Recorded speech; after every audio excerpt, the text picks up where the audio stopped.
इस वक्त हमारे साथ मौजूद हैं पूर्व आईपीएस राजीव रंजन सिंह जी, जो आज बीजेपी का दामन थामे हैं। राजीव जी एक पुलिस ऑफिसर और अब राजनेता, दो अलग अलग क्षेत्र हैं। कैसे दोनों को सामंजस्य बैठाएंगे? पुलिस सर्विस जब आप करते हैं तो लोगों से उतनी नज़दीकी नहीं होती है, लेकिन एक राजनेता बनते हैं तो आपको लोगों के बीच ही रहना पड़ेगा। एक्चुअली पुलिसकर्मी का जो मेरा नेचर था वो पास्ट हो गया, वो अब भूतकाल है। और 1 साल से मैं समाज सेवा में हूँ। अब मैं पुलिसकर्मी अपने को नहीं समझता हूँ। मैं एक साधारण नागरिक हूँ और एक कॉमन सिटीजन हूँ इंडिया का, और कॉमन सिटीजन के रूप में आज एक साधारण कार्यकर्ता के रूप में बीजेपी ज्वाइन किया हूँ और साधारण कार्यकर्ता के रूप में काम करना शुरू करूँगा आज से। तो मैं कॉमन सिटीजन हूँ और आपको पता है कि कॉमन सिटीजन में बहुत पावर होता है। एक कॉमन सिटीजन है, उसको कभी अंडर एस्टिमेट नहीं करना चाहिए। तो एक कॉमन सिटीजन है और कॉमन सिटीजन के हैसियत से काम करूँगा। अब पुलिस ऑफिसर्स पास्ट हो गया।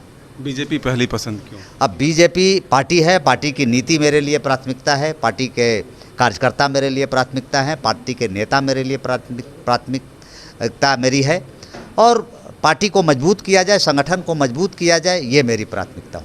एक आरोप लगते हैं लगातार, जो सत्ता पक्ष है यानी कि जो विपक्ष की पार्टियां हैं, वो कहती है कि बीजेपी गंगा बन गई है, सारे भ्रष्टाचार कर लो, बीजेपी में चले जाओ, धुल जाएंगे। तो क्यों ये अधिकारियों का पहला पसंद इसीलिए तो नहीं बनता जा रहा है? नहीं, बिल्कुल गलत है। ये तो पार्टी को सोचना है कि भ्रष्ट अधिकारी को ले कि नहीं लें, ये तो उनको सोचना है। मैं अपने बारे में ज़रूर कहूँगा कि मेरा खाकी का वर्दी बिल्कुल दागदार नहीं था और साफ़ सुथरा छवि रही है मैं जहाँ भी रहा हूँ, और बड़ी कठिन निर्णय मैं अपने जीवन में लेते रहा हूँ।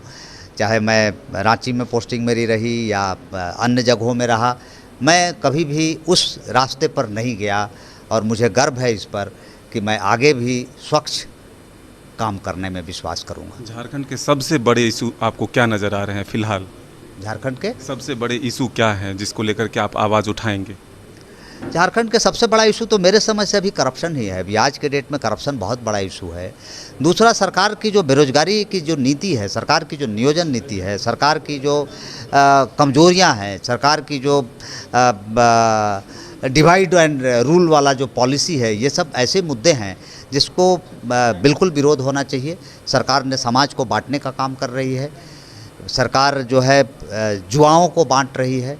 सरकार नियोजन नीति में उलझा करके पूरे जुआओं को नियोजन नहीं कर रही है। तो बहुत सारे मुद्दे हैं, मुद्दे ही मुद्दे हैं, मुद्दे खोजने की जरूरत। कोल्हान में बीजेपी का परफॉर्मेंस उतना अच्छा नहीं है। कहा जाता है कि नेताओं की संख्या ज़्यादा है, कार्यकर्ताओं की संख्या कम है। दोनों को कैसे आप समानांतर?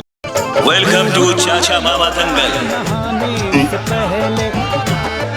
हास्य अदाकार संजय मिश्रा से गुजारिश है कि वह अखाड़े में कूदे और फुलटूस को ट्रॉफी से नवाजे। लगता है समाधि ले ली। अरे बुला रहे हैं। अरे बोल रहे हैं कि बुला लो। टॉप टेक सीमेंट, जो जोड़े तो छोड़े नहीं, मजबूती ही हमारी पहचान।